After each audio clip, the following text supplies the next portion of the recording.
আসসালামু আলাইকুম। আজকে আমরা ইউক্লিডীয় পদ্ধতিতে লসাগু নির্ণয় করব। 12, 18, 20, 105 এর লসাগু নির্ণয় করব। তাহলে এখানে জোট সংখ্যা বেশি, তাহলে আমরা 2 দিয়ে ভাগ করব। 6 দুগুণে 12, 9 দুগুণে 18, 10 দুগুণে 20 আর 105 নিচে দিয়ে দেব। তারপর আবার এবার এখানে 3 দিয়ে 3টে সংখ্যা ভাগ করা যায়, তাহলে এখন আমরা 3 দিয়ে ভাগ করব। 3 দুগুণে 6, 3 তিরিকা 9, 10 নিচে দিয়ে দেব। 3 35, 105। এবার আমরা আবার দেব। এখানে 5 দিয়ে 2টি সংখ্যাকে যায়, 2 নিচে দিয়ে দেব। 3 নিচে দিয়ে দেব। 5 দুগুণে 10, 5 7 35।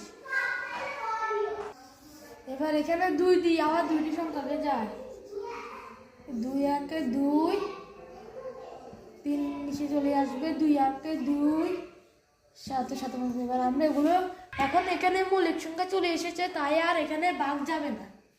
এখানে আমরা মৌলিক সংখ্যা সবগুলোকে গুণ করব। গুণ করলে 12, 18, 20, 105 এর আমরা লসাগু পেয়ে যাব। 3 গুণ 5 গুণ 2 গুণ 1 গুণ 3 গুণ 1 গুণ 7। এখানে 1-এর কোনো প্রয়োজন নেই, তাই আমরা 1গুলোকে মুছে দেব। এবার আমরা গুণ দেব।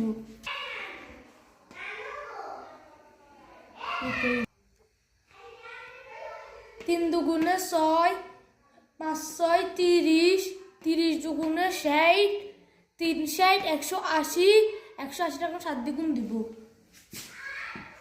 180 গুণ 7 0 0, 7 8 56, 56 4, হাতে আছে 5, 7 1 7, 7 আর 5 12,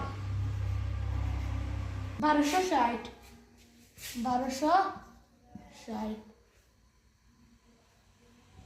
1260। তাহলে আমরা এখানে 12, 18, 20, 105 এর লসাগু পেলাম 1260। আমরা ইউক্লিডীয় প্রক্রিয়ায় লসাগু নির্ণয় 12, 18, 20, 105 লসাগুটা বের করলাম। এরকম আরো ভিডিও পেতে আমাদের সাথে থাকবেন ইনশাআল্লাহ।